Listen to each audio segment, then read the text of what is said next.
ఫిర్యాదు చేస్తున్నారు, దాంట్లో వాస్తవం ఎంత? వాస్తవం అసలు లేదు. అది 47 ఎకరాలు భూమి ఎస్టీలది. అదేదో ఎస్టీలది, అది కూడా 38 అని అంటున్నారు. వాళ్ళు కొన్నోళ్ళంతా రకరకాల రామరెడ్డి అని వాళ్ళు రకరకాల మనుషులు ఉన్నారు. వాళ్ళకు 38 కింద ఏదో డబ్బులు అడిగారు, వాళ్ళు ఇచ్చారు. ఆ మధ్యవర్తులు కొందరు తిన్నారు.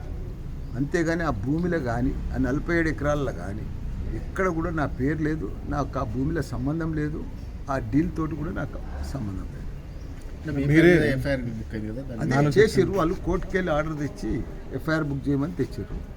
నేను కూడా ఇప్పుడు రాసిచ్చిన, నేను కూడా కోర్టుకు పోయి నాకు సంబంధం లేదని నేను కూడా కోర్టు ఎలక్షన్ అయిన వెంబటే మీరు రాత్రి రిజిస్ట్రేషన్ చేసే ప్రయత్నం చేసిన, అది కాదని అవాస్తవం అని చెప్తున్నారు. సరే, ప్రభుత్వ కక్ష ఏం లేదు, దీంట్లో కక్ష ఏం లేదు.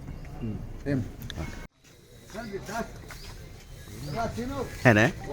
ఓ ఏదిలా బాగా సీను రా, ఇక ఫోటో దిగితే అయిపోతుంది. మళ్ళీ అంత దూరంకెళ్ళి వచ్చింది అంటేనా? అరే ఆ కేసు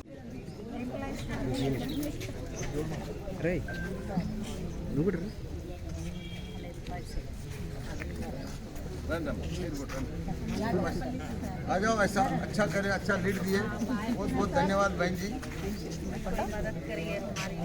बरोबर करेगा। हमारा पीए का नंबर ले लो।